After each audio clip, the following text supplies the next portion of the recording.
You checking the vibe, you checking the vibe. See if I get a giggle. You leave with a good like charming, innocent enough. Deep down, can't wait to see if I call you on your bluff. Hello hello mes fascistes d'amour, j'espère que vous allez bien. Si vous entendez ce bruit là, bon voilà ça fait plus mes... Ouais, voilà ça, c'est Vision, donc mon nouveau chat qui est complètement hystérique à l'idée que je sois là en pleine journée parce que ça n'est quasiment jamais arrivé à part le week-end. Donc voilà, c'est la folie et on lui a mis en fait un petit collier à grelots pour pouvoir le retrouver dans la maison. Et donc voilà, c'est très très très pratique. Donc avant que vous me demandiez, oui c'est une nouvelle lace, donc elle vient de chez Shein, qualité photo et vidéo à la rigueur, certainement pas pour sortir dans la rue hein, parce qu'au niveau des détails, voilà c'est pas très très terrible, mais moi je l'aime beaucoup et je trouve que de loin en vidéo le rendu est très beau, les cheveux sont hyper soyeux. Voilà, vous me direz ce que vous en pensez. Et mon top, c'est un top qui vient aussi de chez Shein. Ouais, j'ai fait dans la même commande, donc une commande d'été pour les vacances. D'ailleurs, c'est bientôt les vacances pour moi, j'ai vraiment hâte. Et puis comme je vous ai dit, je vous emmène avec moi, sauf pour certaines choses, parce que je crois qu'il va finir par tout casser. Sauf pour certaines choses parce que du coup j'ai aussi un projet personnel qui se greffe à ce voyage et je vais évidemment vous en parler mais pas encore pour l'instant. Donc voilà. Alors, donc, je vous avais demandé sur Instagram vos questions pour que je puisse vous faire une petite FAQ parce que je reçois énormément de questions. Et pour moi, c'est quand même pas évident à gérer. Je me suis dit, tiens, de toute façon, maintenant, j'ai plus de temps. Donc, je vais pouvoir vous faire plus de vidéos. Donc, voilà, c'est parti. J'ai essayé de séparer les questions parce que sinon, ça allait être une FAQ beaucoup trop longue, sachant que je parle quand même pas mal. Hein. Donc, ce qu'on va faire, c'est que je vais faire plusieurs séries, en fait. Donc, parce que j'ai eu des questions par rapport à mon parcours scolaire, par rapport à l'entrepreneuriat, par rapport à mes projets à venir. J'ai eu des questions plus personnelles, j'ai eu des questions plus drôles, j'ai eu des questions sur ma routine peau, etc. Donc je vais vous faire différentes catégories de vidéos. Je pense que ça va être bien mieux comme ça. Donc n'hésitez pas à me laisser un petit commentaire si vous pensez que c'est mieux comme ça aussi, ou à m'envoyer un petit message sur Insta. Voilà, allez, let's go! Donc cette première vidéo est dédiée du coup à mon parcours scolaire et professionnel parce que c'est vraiment ce qui est le plus revenu et ce qui est le plus d'actualité pour le coup. Donc si ça ne t'intéresse pas, tu peux tout de suite quitter la vidéo. Et pour ceux qui veulent suivre l'intégralité de toutes ces séries, de toutes ces questions et de toutes mes vidéos, vous pouvez juste vous abonner en bas et me suivre sur Instagram. Donc c'est Letty Utopia. Allez, c'est parti. Donc, je vais commencer par ordre chronologique et je vais essayer d'intégrer toutes vos questions à l'intérieur. Donc, au niveau de mon parcours scolaire, donc, j'ai eu voilà, maternelle, primaire, collège comme tout le monde. Au niveau du collège, j'étais dans une classe... Je sais même plus comment on dit. En tout cas, j'ai fait tout de suite 2 langues. Donc, j'ai eu allemand et anglais dès la 6e. Donc voilà, en sortant du primaire, on me l'avait proposé parce que j'avais plutôt un bon niveau. Donc, j'ai dit pourquoi pas. Donc, voilà, je me suis lancée en allemand. Ça allait plutôt pas trop mal en anglais. Donc, je me suis dit, bah, ça devrait aller. Et puis, ça me permettait aussi d'être dans une bonne classe. Donc, moi, j'étais vraiment contente à cette idée parce que la réussite scolaire, ça a toujours été quand même plus ou moins important pour moi. Donc, j'ai jamais été dans les élèves ultra brillantes, sauf au primaire. Mais je voulais quand même réussir et arriver à pouvoir avoir un choix et une aisance à choisir ce que j'allais faire plus tard et à décider de mon parcours. Et je savais que ça passait par avoir de bons résultats. De manière générale aussi, je suis une élève qui est extrêmement curieuse. Donc j'aime approfondir les choses, j'aime les détails. Je suis une fan d'histoire par exemple, parce que j'aime tout ce qui est détails. Enfin voilà, donc vous voyez un peu le genre. Du coup, au niveau du collège, ça s'est plutôt bien passé, la transition. La seule chose, c'est qu'au final, j'ai détesté l'allemand. J'avais un prof horrible. Donc voilà, je sais que c'est pas forcément bien de dire ça, qu'il faut pas cracher sur les professeurs, qu'ils ont pas un métier facile. Je n'en disconviens pas. J'ai des profs que j'ai adorés. Et puis mon prof d'allemand, c'était clairement l'horreur. Il était... absolument pas humain, ni dans la compréhension, très carré, très dans les cours théorique, il y avait de la pratique, mais c'était de la pratique absolument pas actualisée. Enfin voilà, je trouvais ça, j'ai pas du tout aimé, j'ai pas adhéré. J'ai fait un effort en 6e en entrant, ensuite j'ai clairement abandonné en 5e, puis vient la 4e où j'étais absolument raide dingue des Tokyo Hotel, ce qui a fait que j'ai retrouvé un certain engouement pour l'allemand, mais ça ne m'a pas beaucoup plus aidé, j'ai quand même abandonné, j'avais déjà 2 ans de perdu entre guillemets, donc voilà, et j'ai pourtant continué l'allemand au lycée parce que je n'avais pas le choix, je n'allais pas prendre espagnol comme ça en cours de route, etc. Mais j'ai toujours eu des résultats catastrophiques. Je pense que ma meilleure note a été 10, mais vraiment en tout début 6e. Et c'est parti jusqu'à 2,5, 3. Voilà, donc c'était pas mon fort. Pour autant, malgré mes lacunes en langue, je me suis dirigée après le brevet vers une section littéraire. Donc j'étais en L, option art plastique. Donc c'était une option qui était contingentée. Donc j'ai eu la chance, grâce à mes résultats, à un dossier et à des présentations d'œuvres aussi, d'être prise en art plastique. Donc j'ai adoré ces années lycée, j'ai adoré être dans une section qui m'a apporté beaucoup d'ouverture et aussi beaucoup de culture, donc ça a forgé, je pense, mon identité d'aujourd'hui, ça a travaillé mon imagination et mon ouverture à l'autre, donc j'ai vraiment aimé ces années lycée. J'excellais en français, c'est une matière que j'ai aimée dès le collège parce qu'on avait une prof en fait qui nous donnait déjà des cours de lycée au collège qui nous préparait justement au bac et non pas au brevet, donc on avait vite arrêté tout ce qui était orthographe, grammaire, etc. pour passer à de la littérature pure, de l'interprétation de texte, les commentaires de texte, dissertation, etc. Donc j'étais déjà dans le bain, j'étais contente de cette... Oui, je prends mes aises, hein. Donc j'étais vraiment baignée dans cette culture littéraire-là. J'adorais essayer de comprendre ce que les auteurs ont voulu dire, etc. Je sais que c'est pas du tout le cas de tout le monde, mais moi c'est quelque chose qui m'a complètement stimulée. Donc voilà, j'étais plutôt bonne aussi en art plastique. Donc pour répondre aux questions, je faisais de l'art abstrait. Je ne suis pas du tout bonne en réalisme. Donc on respire. Et on recommence. Let's go. On recommence. Ne me demandez pas une œuvre ou un portrait ou quoi que ce soit, c'est pas possible. Notamment en sujet de bac, j'ai travaillé sur une artiste qui faisait des poids. Donc elle faisait des poids et des ronds un peu partout, elle faisait des installations, elle les posait sur des arbres, sur des immeubles, etc. Donc une artiste japonaise. Et c'est là-dessus en fait que j'ai présenté mon dossier d'art au bac et j'ai eu, me semble, 17. Donc voilà, j'étais très bonne dans l'abstrait. Voilà. J'ai eu mon bac avec une mention assez bien. Donc suite à ça, je savais pas trop quoi faire, je savais pas trop vers quoi m'orienter, j'ai toujours aimé énormément de choses. Depuis petite, je m'étais dit que si j'étais bonne en maths, j'aurais été médecin. Non pas pour être médecin dans les hôpitaux, même s'ils ont tout leur mérite, hein, je dis pas le contraire, mais j'aurais voulu être médecin dans, par exemple, Médecins sans frontières ou à l'armée ou ce genre de choses. J'ai vite eu des lacunes physiques, donc je vous en parlerai peut-être, mais voilà... quelque chose qui a fait que j'ai été dispensée en fait toutes mes années lycée. Donc je crois que j'ai peut-être fait le premier trimestre en sport et ensuite j'ai été dispensée toutes mes années lycée. Je ne pouvais plus du tout pratiquer de sport. Qui fait que bah voilà, donc l'armée, etc., mon côté téméraire s'en est vite allé.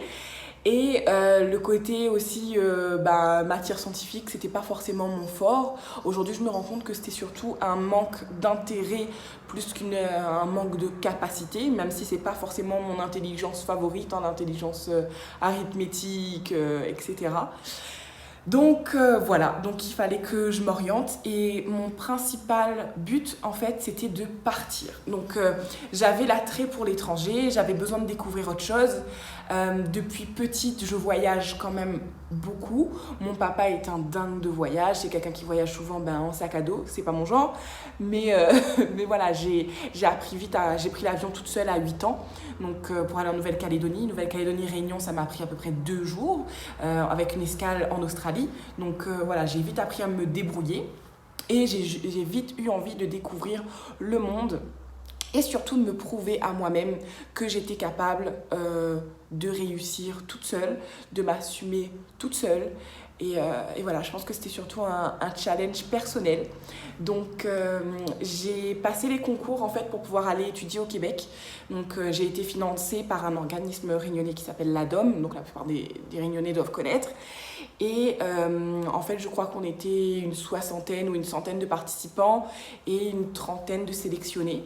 Donc j'ai été sélectionnée. Il y avait des tests psychologiques, des tests de logique aussi, un peu comme pour entrer en école d'infirmière, ce genre de choses. Et il y avait aussi une partie dossier, donc ils ont regardé mon dossier. Et moi, en fait, ce que j'ai fait, c'est que je savais que je voulais partir. Je savais que le Québec, c'était la super bonne alternative parce que du coup, c'était francophone. Ça me faisait donc un peu moins peur. Et à la fois, je touchais mon rêve parce que c'était à l'autre bout du monde et que c'était proche des États-Unis. Et voilà, c'était quand même un... Vision, s'il te plaît. Vision. Il s'en fout. Clairement, il s'en fout. Clairement, il s'en fout. Il poursuit une mouche. Voilà. Et du coup, j'ai regardé parmi la liste de carrières proposées. Et il y avait de l'informatique, il y avait de l'architecture. Donc mon père est dans le domaine, donc je me suis dit, ah, pourquoi pas. Mais encore ce problème avec les mathématiques. Donc je me suis dit, non, peut-être pas. Et finalement, je suis partie vers le social. Donc je trouvais que c'était quelque chose qui ressemblait plutôt à ma personnalité, à mon parcours aussi. Ça faisait écho en moi.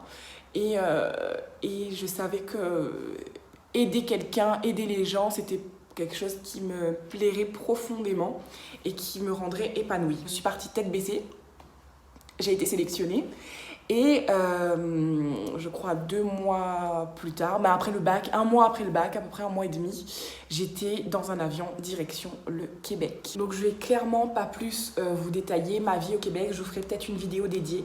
Donc si ça vous intéresse, n'hésitez pas à me le dire en commentaire ou à m'envoyer un message comme je vous l'ai dit.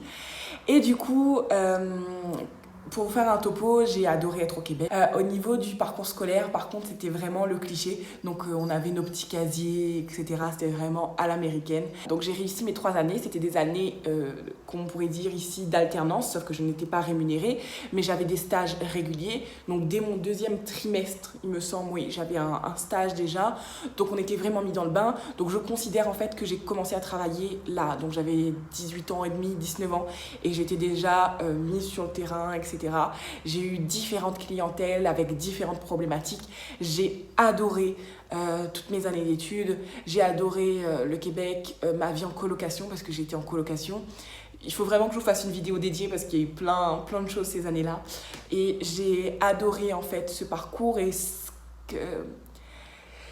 que ces 3 années ont fait de moi. Voilà, clairement, je pense que c'est ce qui a été le plus formateur pour moi, autant humainement que professionnellement. Donc voilà, j'ai eu mon diplôme. Après mon diplôme, je me suis mise à travailler. Donc j'ai eu une expérience assez difficile dans le sens où dans le social, on est notre propre outil. Et j'étais toute seule à la fin de cette coloc aussi. J'étais sans ma famille. J'étais sans mon copain, donc c'était très très dur pour moi de vivre cette nouvelle solitude parce que j'avais jamais vraiment été seule à ce point-là. Et mon expérience professionnelle négative a fait que j'ai tout plaqué et j'ai décidé de rentrer. Donc à partir du moment où j'ai pris la décision et le moment où je suis rentrée, il s'est passé 1 mois à tout casser. J'ai tout vendu dans la maison, je venais d'acheter une voiture, j'ai vendu la voiture, j'ai tout envoyé par un organisme de déménagement à La Réunion, en tout cas la plupart des choses que je pouvais, mes vêtements, etc. Et même une télé que j'ai toujours d'ailleurs, et le reste en fait je l'ai vendu ou laissé dans l'appartement et je suis rentrée. Donc c'était je pense le choix le plus difficile pour moi. Ça a été plus dur de rentrer que de partir parce qu'en partant tu as cette fierté de partir, d'aller te réaliser, de réussir, etc.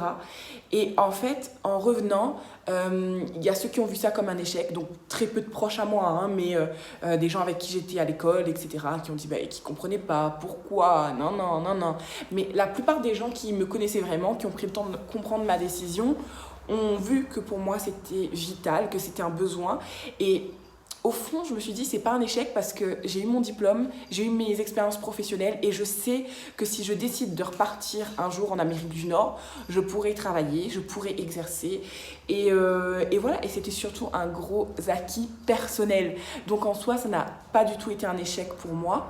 Ça a été très dur par contre de quitter mes amis, mais rentrer ici, rentrer à la maison avec cette qualité de vie qu'on a aussi ici, ça m'a et toute la famille, mes amis, mes amours, ça m'a fait énormément de bien. Et aujourd'hui encore, donc 5 ans après à peu près, je pense que c'était la meilleure décision que j'ai prise que de rentrer à ce moment-là. J'avais vraiment besoin de ça, besoin de rentrer, besoin de retrouver mon chez-moi, d'avoir du soleil, de voir la mer. Donc même si je rentrais beaucoup en vacances, j'ai eu la chance de rentrer à chaque fois 2 fois par an.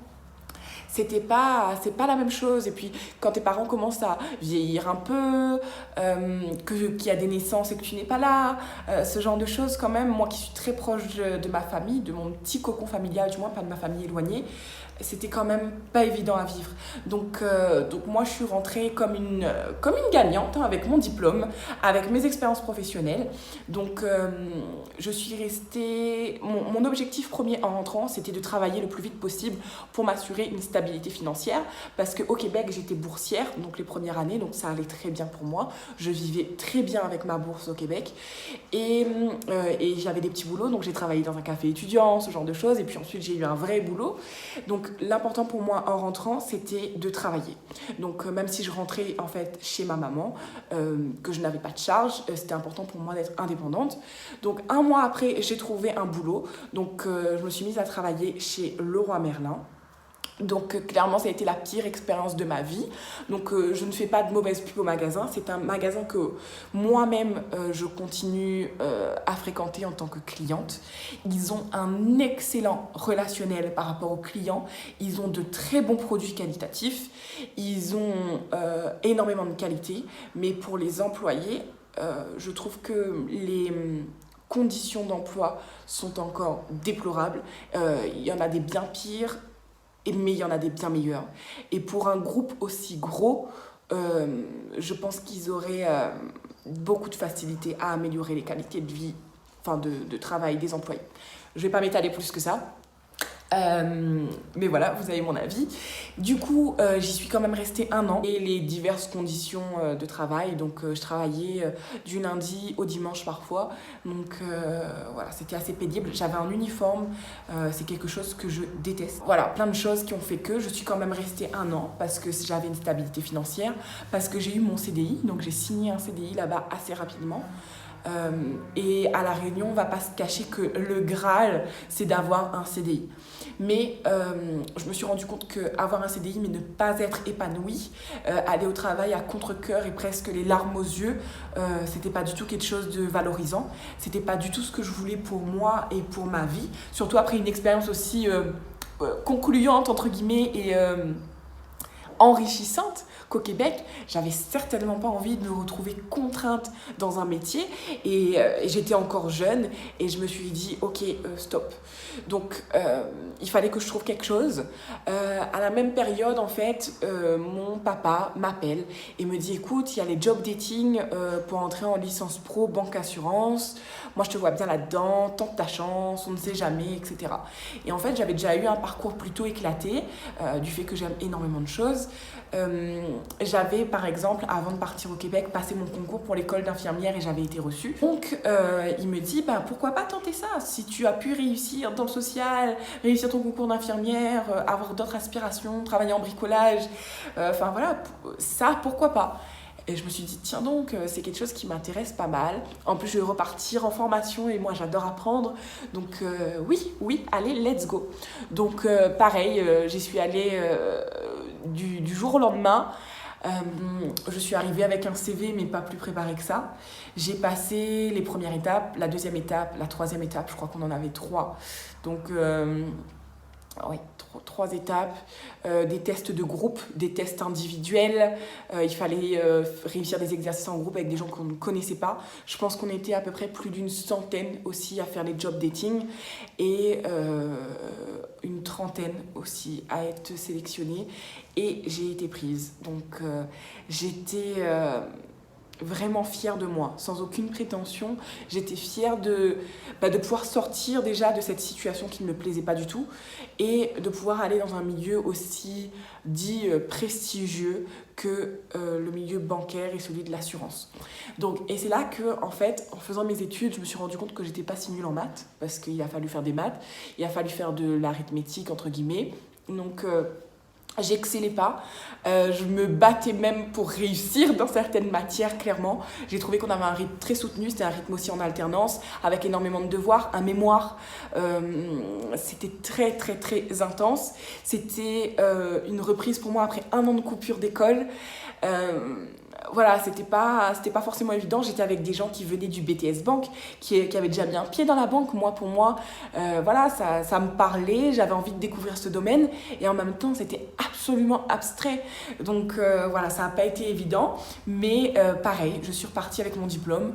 Donc j'étais ravie d'avoir mon diplôme. J'ai travaillé dans le milieu bancaire pendant 1 an dans la même banque en fait que où j'avais été formée. Non, pas 1 an. 6 mois, peut-être 6 mois à peu près. Ensuite, en fait, voyant que je n'aurais pas de titularisation immédiate dans cet organisme, et enfin dans cet établissement, et du fait que j'estimais que j'avais vraiment beaucoup donné en travaillant en alternance, en étant un pur produit de leur entreprise en fait. J'avais trouvé ça dommage en fait de devoir attendre autant de temps pour être peut-être titularisée. Donc j'ai quitté cette entreprise pour aller vers une autre banque, qui est à mes yeux la banque où j'ai eu la plus belle expérience relationnelle avec les clients. J'avais vraiment un poste à moi, un bureau à moi. J'ai pu créer un vrai lien d'accompagnement avec mes clients sur divers projets et c'est très valorisant même s'il y a aussi du négatif en milieu bancaire. Donc ça aussi on l'apprend en cours de parcours, on ne sait pas forcément. Et voilà, même s'il y a eu des moments difficiles, il y a eu aussi beaucoup de positifs. C'était une banque extrêmement humaine, extrêmement dans le relationnel, dans l'accompagnement client, dans la création d'une relation singulière et unique. Et j'ai adoré cette expérience. C'est le job dont je suis partie il y a exactement 2 jours. Donc voilà, si vous me suivez sur les réseaux, vous n'êtes pas sans savoir que ça y est, j'ai quitté mon job. En fait, mon CDD arrivait à sa fin et je n'ai pas souhaité non plus continuer. Donc je me suis vite rendu compte que même si on me proposerait un autre poste à la suite en fait de ce contrat, c'est pas vraiment ce que je veux. Entre-temps, il y a eu Utopia. Donc je vous parle plus de mon parcours sur Utopia, là pour la plupart vous savez, c'est parti d'une passion et je me suis professionnalisée il y a maintenant 1 an, voire un peu plus d'1 an. Et c'est ma passion première et je pense que je n'arrêterai, j'espère en tout cas, ne jamais arrêter Utopia. Donc même si ça n'est plus d'un côté professionnel, mais d'un côté passion, épanouissement, etc. La relation que j'ai avec vous, je voudrais quitter ça pour rien au monde. Donc c'est pas du tout pour Utopia que j'ai décidé en fait d'arrêter de travailler. C'est pour un autre projet professionnel qui n'a absolument aucun rapport avec la mode, le placement de produits, l'esthétisme ou quoi que ce soit. C'est vraiment totalement différent, mais c'est une facette de moi, si vous me connaissez, qui me ressemble beaucoup, qui fait partie des choses que j'adore dans la vie, donc je vous en dirai pas plus. Donc je commence à monter tout doucement mon projet là, donc déjà je profite de ma première semaine, mais ensuite je commencerai à monter tout doucement mon projet. C'est un projet qui va me demander en fait de voyager et qui va me demander certainement de quitter La Réunion en janvier de l'année prochaine. Donc pas définitivement, ce n'est pas du tout mon but, je ne veux pas aller m'installer là-bas, mais je vais devoir y aller dans tous les cas. Et je peux pas trop vous en dire, je pense que je vous en ai déjà bien trop dit. Donc voilà, et j'ai aussi un très très gros projet personnel donc pour la fin d'année.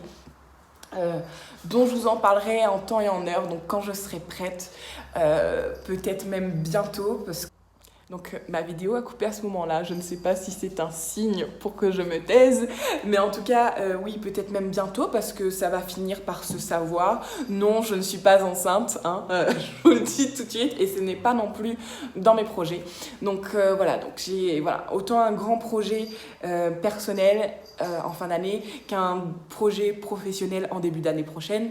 Donc je vais prendre ces quelques mois qui me restent parce que finalement la fin d'année va arriver très vite pour me consacrer sur Utopia, pour me consacrer sur mon projet pro et mon projet perso, le ficeler au maximum, pour prendre du temps pour moi, pour profiter d'ici avant de devoir partir. Et pour Utopia, l'esplanade aussi. Donc je vais pouvoir faire plus de livraison, plus d'approvisionnement, etc. Je vais continuer, je pense, au niveau d'Utopia, l'esplanade, surtout sur les lunettes, parce que je vois que c'est ce qui plaît énormément. Que je pense qu'il n'y a pas beaucoup de diversité à ce sujet, surtout au niveau du rapport qualité-prix que nous, on peut proposer. Donc voilà, c'est quelque chose que j'adore faire parce que ça me permet en fait de vous livrer en main propre. Donc la plupart du temps, pour pas dire 99% du temps, c'est moi qui vous livre en main propre. Donc ça me fait plaisir de vous rencontrer, de vous voir, d'échanger avec vous, d'avoir vos retours. Donc voilà, c'est quelque chose sur lequel je veux plus me concentrer. Et aussi l'alimentation de ma chaîne YouTube. Donc ça fait déjà très très longtemps que je suis sur YouTube. Donc j'avais une première chaîne avec ma meilleure amie. Donc là c'est ma deuxième chaîne pour Utopia. Voilà, continuer à l'alimenter et certainement l'alimenter beaucoup plus avec des contenus plus diversifiés.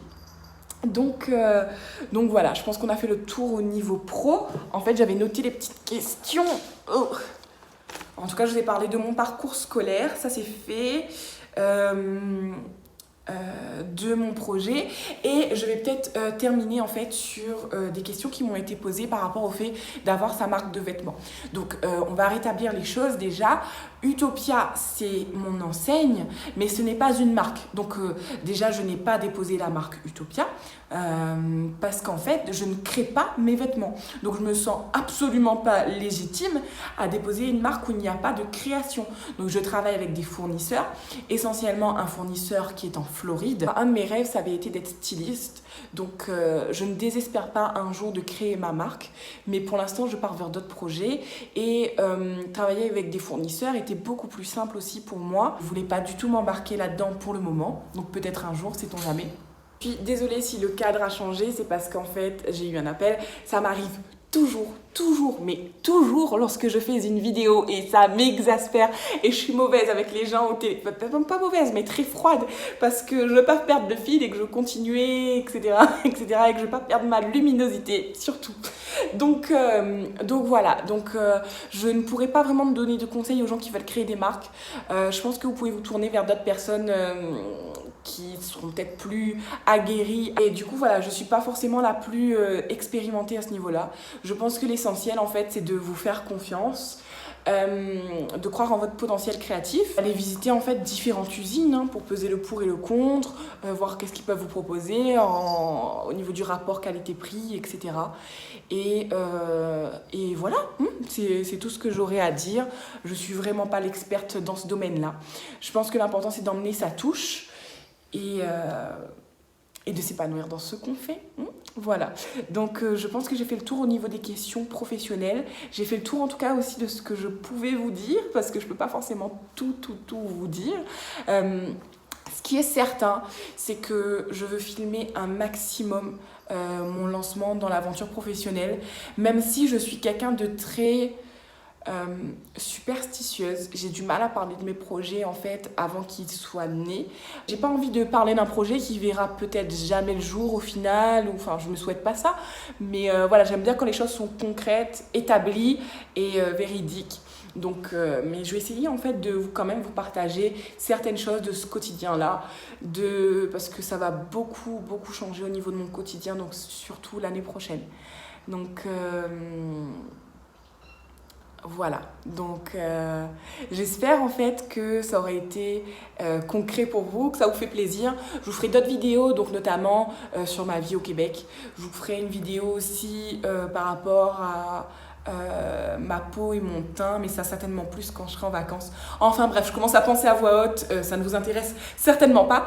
Donc je vous laisse, je vous fais d'énormes bisous. Prenez bien soin de vous et merci d'être là, merci d'être vous, merci d'être aussi présent, bienveillant et attentif à moi, à mes projets, à ce que je fais.